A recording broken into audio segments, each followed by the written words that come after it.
The colony on New Terra was peaceful that morning. Located in the Alpha Centauri system, it was humanity's pride. The first successful settlement beyond Sol. Domed buildings gleamed under the orange-tinted sunlight as farmers tended their crops in the hydroponic fields. Commander Ethan Powell stood by the large window in the control center, sipping his coffee. At 45, his hair was starting to gray at the temples, but his eyes remained sharp. He watched as children played in the central plaza, their laughter barely audible through the thick glass. "Commander, we have unusual readings," said Officer Emma Wilson, her voice cutting through his thoughts. "Multiple objects approaching from the outer system." Powell set down his cup. "Natural or artificial?" "Definitely artificial, sir. Moving at 0.3 C and decelerating. Their trajectory suggests deliberate approach." Powell nodded. First contact. They had trained for this possibility, but never truly expected it. Humanity had been alone in the cosmos for so long. Alert Earth. Follow first contact protocols. Prepare diplomatic vessels. The next hours were a flurry of activity. 3 small ships launched from New Terra, carrying diplomats, linguists, and scientists. They broadcast peace messages on all frequencies, sending mathematical sequences and basic greeting images. The alien fleet slowed as it approached the outer edges of the system. 12 massive ships, each at least 3 times larger than Earth's biggest vessel. They were smooth dark purple with glowing lines running along their hulls. "They're receiving our transmissions," reported Communications Officer Ryan Becker. "They've stopped advancing." Powell allowed himself a small smile. "Good. Let's hope they're friendly." The smile faded 15 minutes later. Without warning, the alien vessels fired. Beams of intense blue energy sliced through the 3 diplomatic ships.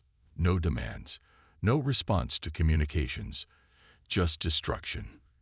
"Get everyone to shelters," Powell shouted as alarms blared throughout the colony. "Launch defensive drones." But the colony's defenses were minimal. New Terra was a scientific and agricultural settlement, not a military base. The few defensive drones they launched were swatted away like flies. The alien fleet moved closer. From their ships came smaller vessels that descended toward the colony. The attack was precise. They targeted communication arrays, power plants, and the spaceport. As the main colony dome was breached, Powell ordered an emergency broadcast to Earth through the quantum entanglement communicator, their only hope of getting a message through instantly across light years. "This is Commander Powell of New Terra Colony. We are under attack by unknown alien forces. Diplomatic vessels destroyed without warning. Colony defenses overwhelmed. Requesting immediate." The transmission cut off as the building shook violently. Emergency lights flashed as dust filled the air. 6 hours later, the attack was over. Half the colony lay in ruins. Hundreds were dead, more wounded. The alien fleet remained in orbit, a threatening presence above them. Then came the message. It appeared on all working screens in the colony. A being with gray-purple skin, 4 eyes, and no visible mouth. Its voice came through as if inside their minds. "Humans of New Terra, I am Admiral Skthar of the Vexari Dominion. Your species has been judged and found wanting. Your territory is now under our protection. Resistance is futile and irrational. You shall be subjugated like all the others." The transmission ended. Then, as suddenly as they had appeared, the alien ships withdrew to the edge of the system, leaving only 2 vessels to monitor the damaged colony. On Earth, the quantum message from New Terra had arrived. Emergency meetings were called. Military forces were mobilized. In the Oval Office, President Olivia Rodriguez watched the grainy footage of Admiral Sktar's message that had been included in Powell's transmission. Her face remained calm, but her eyes burned with determination. "Get me the Joint Chiefs," she told her secretary, "and the UN Security Council." As advisors rushed into the room, she watched the alien message one more time. "They think we're weak," she said quietly. "Adorable." She stood up, straightening her jacket. Let's show them what humanity does when provoked. The underground bunker beneath the Rocky Mountains buzzed with activity. Military personnel rushed through corridors carrying tablets and equipment. Screens displayed the damaged New Terra colony and the alien vessels that remained in orbit. Admiral Richard Grant stood with his hands clasped behind his back, studying the largest screen. At 62, he had a weathered face and steel-gray hair cut close to his scalp. He had fought in the water wars 20 years ago, but never imagined he would face an alien enemy. "Admiral, Dr. Miller has arrived," said his aide. Samantha Miller walked into the command center, her lab coat wrinkled from the hurried trip. She carried a tablet and a small metal case. Her eyes were red from lack of sleep. "Thank you for coming so quickly, Doctor," Grant said. "When the President calls, you answer," she replied. "I've reviewed the footage from New Terra. Their weapons technology is advanced, but not beyond our understanding." President Rodriguez entered the room, and everyone stood at attention. She nodded for them to continue. "What's our status?" she asked. Admiral Grant pointed to the display. "We've put all colonies on high alert. Mars has begun evacuating civilians to underground shelters. The Jupiter mining stations are on lockdown. And our military response." Grant's face remained neutral. "The 7th Fleet is moving into position behind the moon, out of sight. The Chinese and Russian space forces have offered their support." "Good. What about Project Phoenix?" At this, Dr. Miller stepped forward and opened her metal case. Inside was a small device with a blue light pulsing at its center. "The shield prototypes are ready," she said. "We've been developing them for solar radiation protection, but they can be modified to defend against the energy weapons the Vexari used." Chief Science Officer Kevin Patel joined them, his tablet displaying complex equations. "We've analyzed the attack pattern. The aliens rely heavily on direct energy weapons and seem to favor frontal assaults." Lieutenant Zoe Martinez entered next, her uniform bearing the insignia of the newly formed Space Force Mech Division. "The combat mechs are prepped and ready," she reported. "We have 200 units that can be deployed immediately." President Rodriguez nodded. "The United Nations Security Council has given us full authority to respond. The attack on New Terra has united Earth like nothing before." She turned to a separate screen showing a live feed from a hospital on New Terra. Wounded colonists were being treated.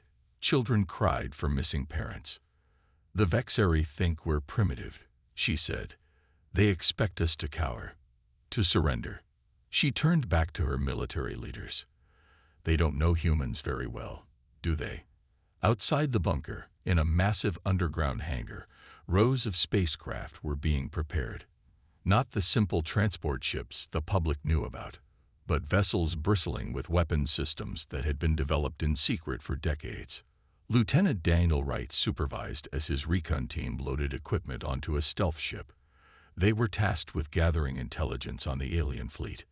"Remember," he told his team, "we observe only. No engagement unless absolutely necessary." In her private lab, Dr. Miller worked furiously with her team, adapting the shield technology based on the data from the attack. She had lost friends on New Terra. Her determination was fueled by grief. "Increase the oscillation frequency," she instructed her assistant. "We need to match the energy signature of their weapons." In the command center, Admiral Grant received word that the Mars colony had detected Vexari ships approaching their orbit.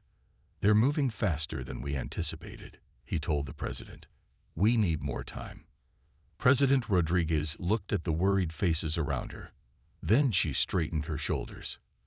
"Then we'll make time," she said. "Implement Operation Thunderclap.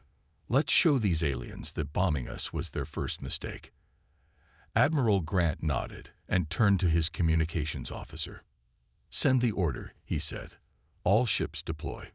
Operation Thunderclap is a go." Throughout the solar system, hidden human vessels powered up their engines. The counterattack was beginning. The red dust of Mars swirled around the colony domes. Inside the main control room, technicians worked frantically to boost their defensive systems. News of the attack on New Terra had reached them just days ago, and now the Vexari ships were approaching their orbit. Lieutenant Daniel Wright and his 5-person recon team had arrived on Mars ahead of the alien fleet. Their small stealth ship was hidden in a canyon 10 miles from the colony. "Suit up," Wright told his team. "We need eyes on these aliens before they reach the colony." Maya Johnson, the team's communications specialist, checked her equipment one last time. She was the youngest on the team, but had an unmatched talent for decoding languages and signals. "The new translation software is loaded," she said. "If they communicate with each other, we might be able to understand them." The team moved out across the Martian surface in specialized rovers. They reached a ridge overlooking a wide plain, just as the first Vexari ships entered the atmosphere. "Down," Wright ordered, and they dropped to their stomachs on the red soil. Through high-powered scopes, they watched as 3 ships landed on the plain. The vessels were smaller than those that had attacked New Terra, sleeker and clearly designed for atmospheric flight. The ships opened, and for the first time, humans saw the Vexari up close. They were tall, almost 7 feet, with 4 arms and gray-purple skin. Their heads had 4 eyes spaced around the circumference, giving them a 360-degree view. "Recording everything," whispered Sergeant Eric Foster, the team's tech specialist. The aliens moved with surprising grace despite their size. They set up equipment around their ships, devices that burrowed into the Martian soil. "They're taking samples," Wright noted. "But look at how organized they are. No wasted movement. They function almost like a hive mind," Johnson finished. "Their movements are too coordinated. They must share some kind of neural network." The team observed for hours as the Vexari worked. Then something unexpected happened. A transport vessel arrived carrying what looked like human prisoners from New Terra. "They're taking captives," Wright said, his voice tight with anger. They watched as the prisoners were scanned with handheld devices. Some were taken onto the ships, others were left outside under guard. Johnson adjusted her receiver. "I'm picking up signals between their ships. Let me try to decode them." After several minutes, her eyes widened. "Lieutenant, I'm getting something. It's fragmented, but they're talking about humans as resources. They call us viable specimens and mention something about compatibility testing." Just then, alarms blared from the direction of the Mars colony. The Vexari main fleet had arrived and was beginning their attack. "We need to get this information back to command," Wright said. "Let's move." As they retreated to their hidden ship, they saw the sky light up with energy blasts. The Vexari were using the same weapons that had devastated New Terra. Back on Earth, in the underground command center, Admiral Grant received the first images from Wright's team. "So that's what they look like," he murmured. Dr. Miller studied the alien technology shown in the images. Their equipment has similar energy signatures to their weapons. They're manipulating gravity somehow. Meanwhile, at her workstation, Maya Johnson had transmitted the intercepted communications. She worked with a team of linguists to decode more of the alien language. "Admiral," she reported via video link, "the Vexari have conquered at least 12 other species. They refer to a dominion that spans multiple star systems. And, sir, they consider us primitive because we still maintain individual consciousness." Admiral Grant frowned. "Explain." "They share thoughts through some kind of technological neural network. They believe individual thinking is inefficient and primitive." President Rodriguez, who had been listening, stepped forward. "Then that's their weakness. Humans are unpredictable because we think as individuals." She turned to Admiral Grant. "How soon until we can deploy the defensive systems to Mars?" "The first ships are already on the way, but they won't arrive in time to save the colony." The president's face was grim. "Then we make sure the colonists' sacrifice isn't in vain. We learn everything we can about these Vexari, and we prepare our response." On Mars, Captain Lisa Warren watched as the alien ships descended toward her colony. Her security forces were outmatched, but they would not go down without a fight. For New Terra, she said to her troops, and for Earth. The Mars colony shook as another blast hit the outer dome. Captain Lisa Warren steadied herself against a wall as dust fell from the ceiling. The colony was not built for war, but her people were fighting with everything they had. "Status report," she called out. "Eastern Dome breached. Reply her second in command. Mining sector is holding. Civilians are in the underground shelters." Warren nodded. She was 38, with short brown hair and a scar along her jawline from a mining accident years ago. Today, she would need all her experience to keep her people alive. "Sergeant Garcia, what's the situation at the north entrance?" Paul Garcia's voice came through with static on the comm. "They're trying to cut through the airlock. We've set up barricades using mining equipment. My team has rigged the laser drills as weapons." "Creative. Keep it up," Warren said. Outside, the Vexari forces moved with precise coordination. They seemed confused only when humans did something unexpected, like when Garcia's team had used mining explosives to collapse a ridge onto an alien squad. In the command center, Warren pulled up a map of the colony. "They're hurting us, pushing us toward the central hub." "Why?" Her question was soon answered. The aliens breached the main lab complex but didn't destroy it.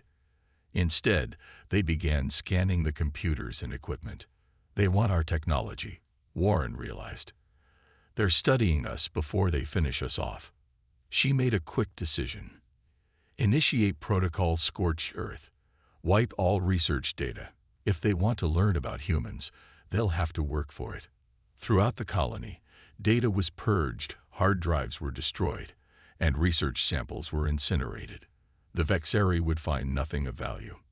On Earth, Admiral Grant watched the battle unfold through limited satellite imagery. Mars was too far for real-time commands, so the colonists were on their own. "They're fighting well," he noted, using the terrain and their knowledge of the colony against superior forces. Dr. Miller rushed into the command center, her face flushed with excitement. "Admiral, we found something. The Vexari neural network. It has a weakness." She pulled up data sent by Maya Johnson. When exposed to specific sound frequencies, their coordination falters. It disrupts their communication. The Admiral leaned forward. "Can we weaponize it?" "We're working on it," Dr. Miller replied. "But there's more. The data shows their ships use the same network. If we disrupt one, we might disrupt them all." Lieutenant Zoe Martinez joined them, showing footage of her combat mechs in training exercises. "My pilots are ready, sir. The mechs are equipped with the new shield technology." "Good," Admiral Grant said, "because we're about to implement Operation Thunderclap. We need to buy time for the Mars colonists to either evacuate or hold out." In space, hidden beyond Jupiter's moons, Earth's true fleet was gathering. Not the public ships known to civilians, but advanced vessels developed in secret over decades. Captain Nathan Brooks stood on the bridge of the EFS Valiant, the largest human warship ever built. His crew was the best Earth had to offer. "All systems check complete," his executive officer reported. "Weapons hot. Shields at maximum capacity." Brooks nodded. "Prepare for jump." We hit them hard and fast. Back on Mars, the situation was growing desperate. The Vexari had control of half the colony. Captain Warren and her remaining forces had retreated to the central hub.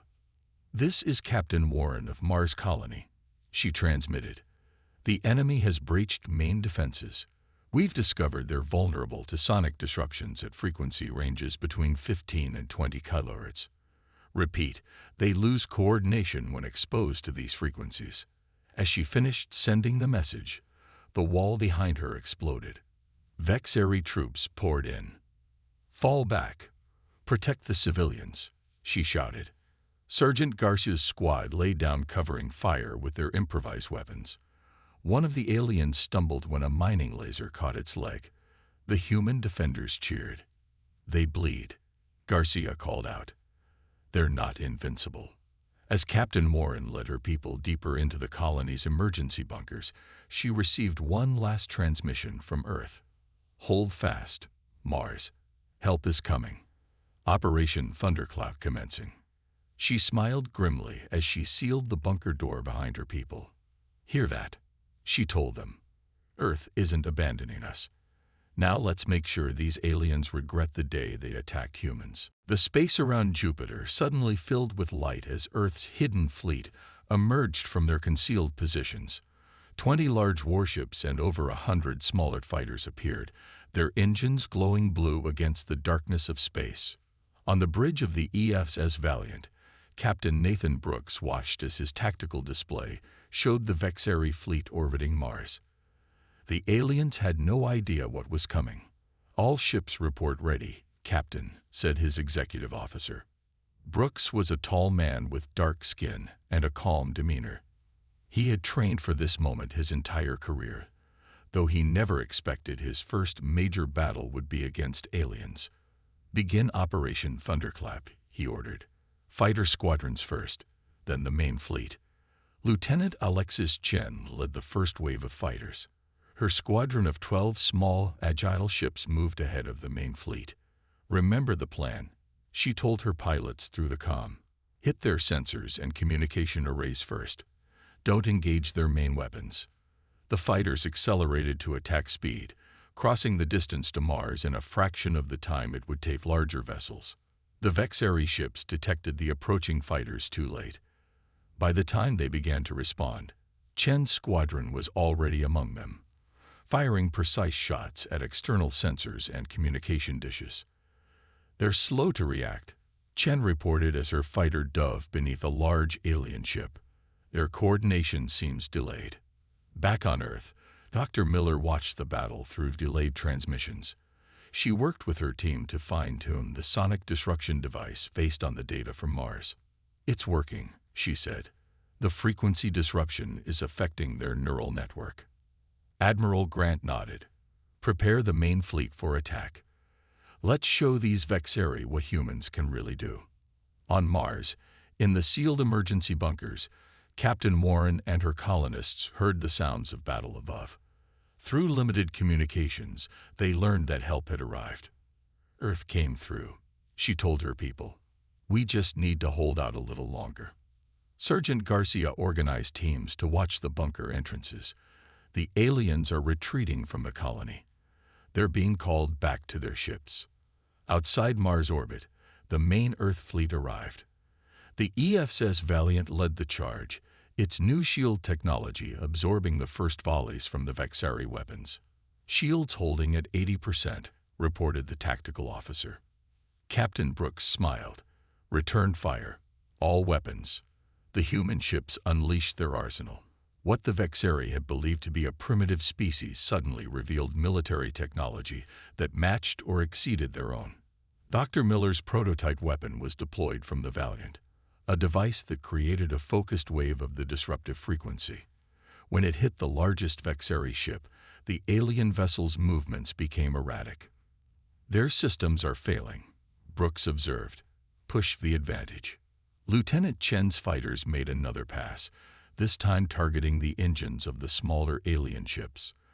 3 Vexari vessels lost power and began drifting.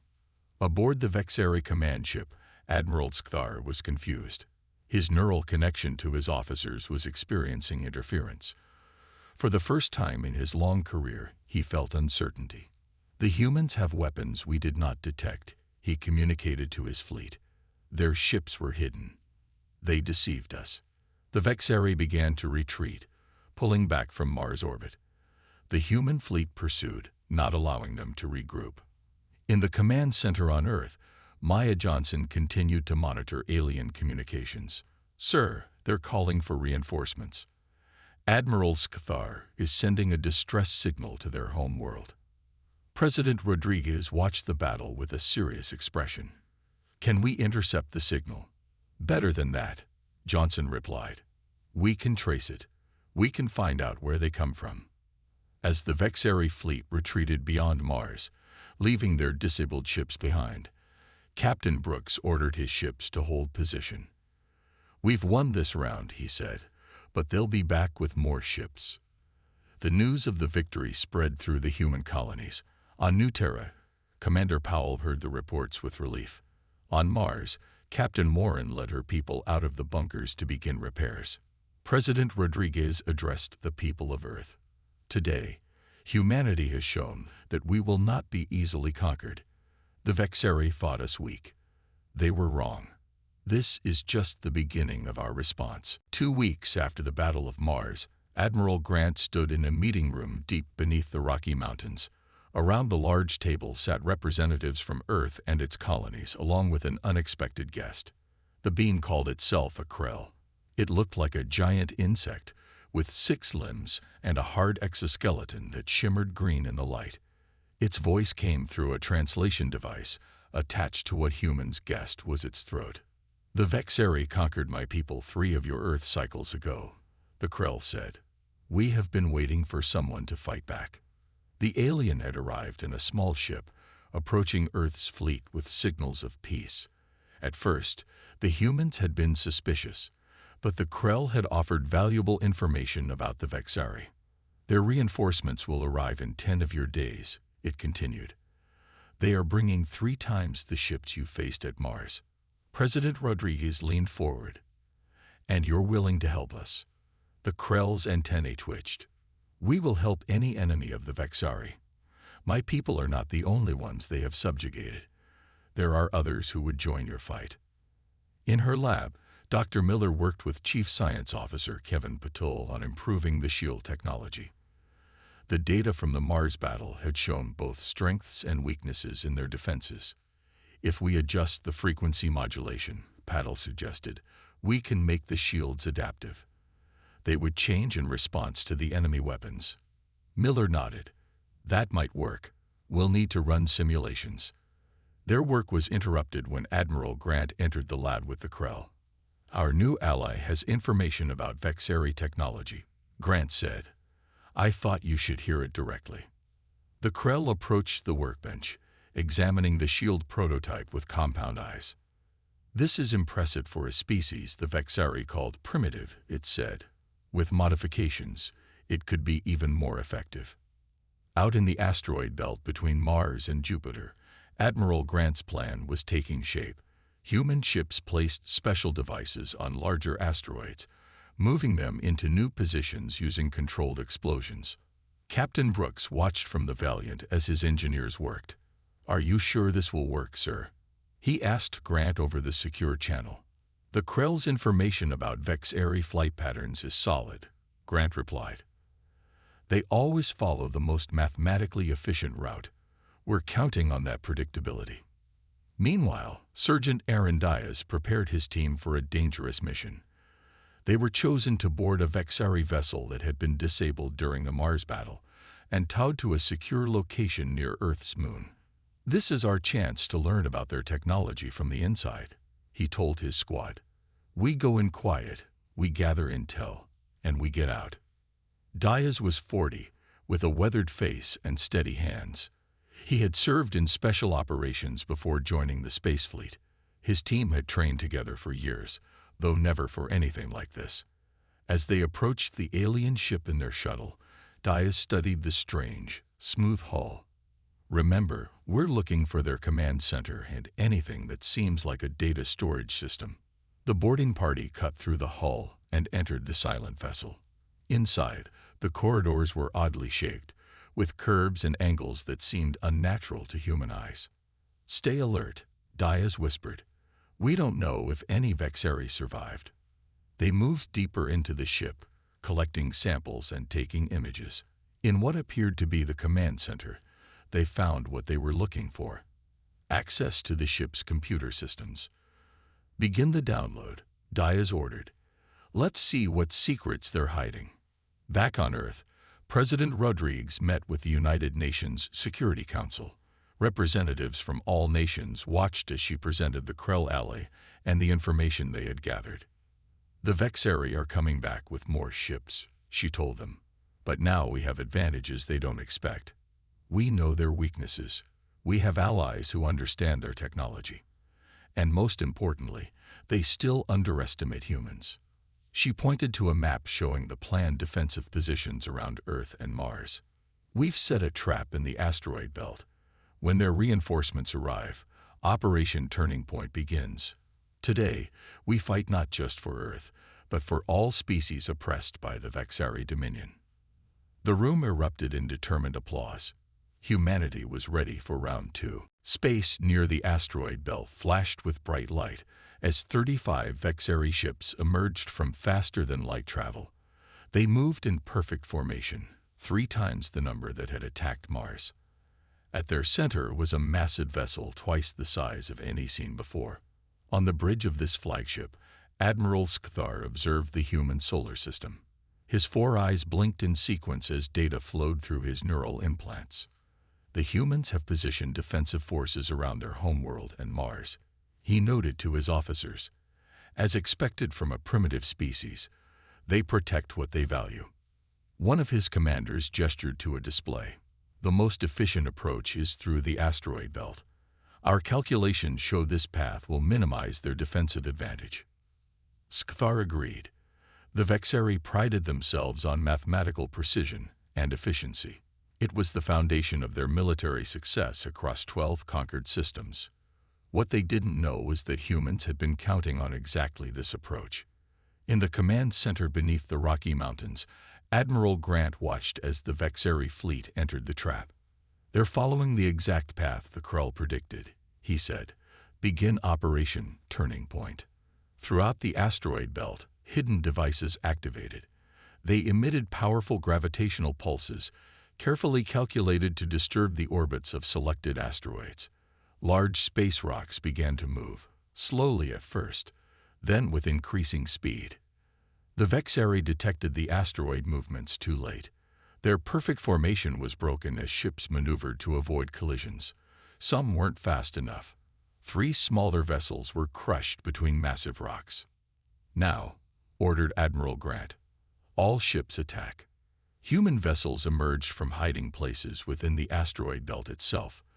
They had been there for days, powered down to avoid detection. Now they swarmed the confused Vexari fleet from all directions. On the EFS Valiant, Captain Brooks directed the assault. "Focus fire on their communication arrays. Use the sonic disruptors." The human ships fired, targeting the weak points identified from Sergeant Diaz's boarding mission. The Vexari ships struggled to coordinate as the sonic weapons disrupted their neural network. Admiral Skthar felt the disruption himself. His connection to his officers became static-filled and unreliable. For the first time, he felt something close to human emotion: frustration. "These humans are not fighting as expected," he told his command staff. "Their tactics show knowledge of our systems." On Earth, President Rodriguez received updates on the battle. "How are our forces holding up?" "Better than expected," Admiral Grant replied. "The adaptive shields are working. Our casualties are minimal." Maya Johnson interrupted with urgent news. "Madam President, we're detecting a massive energy buildup in the Vexari flagship. It's like nothing we've seen before." In space, Admiral Skthar had activated his final option. The flagship's front section opened to reveal a massive weapon, a gravitational distortion device. "Target Jupiter's moons," he ordered. "Show these humans the true power of the Dominion." The weapon fired, sending an invisible wave toward Jupiter. The gas giant itself was too massive to be affected, but its moons were not. Io, the closest moon in the path, began to shake. Its surface cracked as gravitational forces pulled it in unnatural directions. Captain Rebecca White, commanding a rescue ship near Jupiter's mining colonies, watched in horror. "They're trying to destabilize the moons. Evacuate all personnel immediately." On the EFS Valiant, Brooks received the distress calls. "We can't stop that weapon with our current firepower." Just as the situation seemed desperate, sensors detected new ships entering the system from beyond Neptune. A fleet of vessels unlike any in Earth's known forces approached at high speed. "This is Commander Ethan Powell of the new Terra Defense Force," came a transmission. "Sorry we're late to the party. We brought some friends." Behind Powell's ships came vessels of clearly alien design, more Krell ships, and others from species humans had never seen before. Admiral Grant smiled. "Powell, you old fox. Where did you find that fleet? Built in secret beyond Neptune, Powell replied. As for our new friends, turns out we're not the only ones who wanted to give the Vexari a surprise. The battle was about to enter its final phase. The combined fleet of human and alien ships swarmed toward the Vexari flagship. Jupiter's moon Io continued to crack under the gravitational weapons assault. All ships, focus fire on the flagship's main weapon, Admiral Grant ordered. We have to stop it before the moon breaks apart completely. Commander Powell's ships, built in the secret shipyards beyond Neptune, led the charge. They were smaller but faster than Earth's main fleet, designed for quick strikes rather than prolonged combat. Diverting all power to forward shields, Powell said. We'll get close enough for Dr. Miller's device to work. On the Valiant, Dr. Miller monitored the prototype she had created. It was a pulse generator designed to create a system-wide electromagnetic surge that would specifically target Vexari technology. The pulse needs to be delivered directly to their command ship, she explained to Captain Brooks. It will spread through their neural network and disable their entire fleet temporarily. Lieutenant Zoe Martinez prepared her mech division for deployment. The 12-foot-tall battle suits were loaded onto assault shuttles. Once the pulse hits, we board the flagship, she told her pilots. Our target is Admiral Scathar. We capture him alive if possible. On the Vexari flagship, Admiral Scathar sensed that something was wrong. The human response was too coordinated, too effective. Increase power to the gravitational weapon, he ordered. Target their homeworld next. His officers hesitated. Admiral, the weapon requires time to recharge after the current firing cycle. For the first time, Scathar felt a new sensation: doubt. These humans were not behaving like any species the Dominion had encountered before. Powell's fleet reached attack range and unleashed everything they had. Their weapons, combined with the fire from Earth's main fleet, overwhelmed the flagship's forward shields. Now, Admiral Grant commanded. Dr. Miller activated her device. A wave of energy pulsed out from the Valiant, directed at the Vexari flagship. It hit the alien vessel and spread through its systems like wildfire.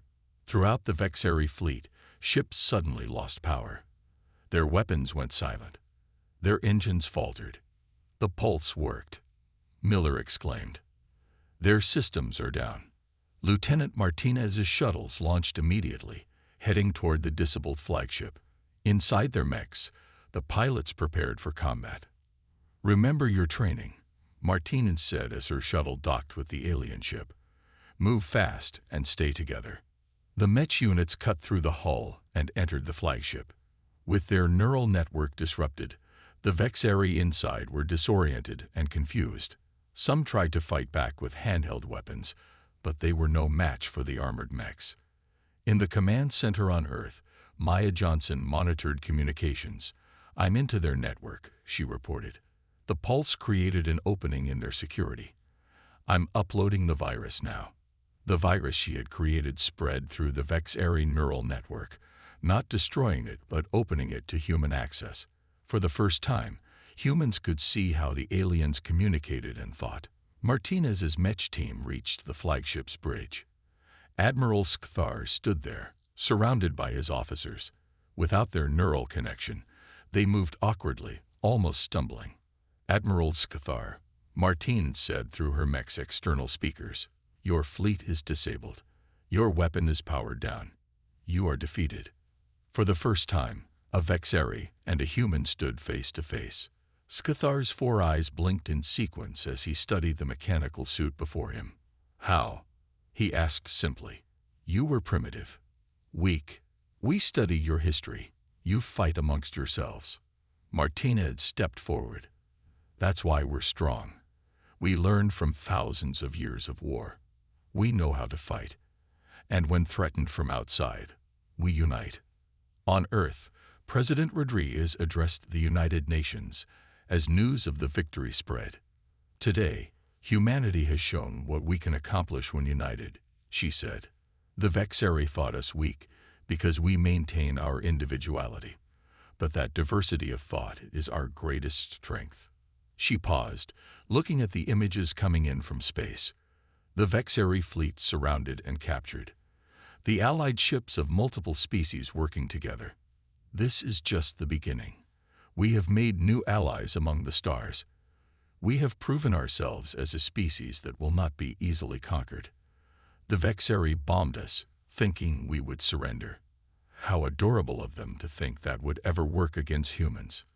The crowd erupted in cheers as humanity celebrated not just victory, but its first steps into a larger galactic community.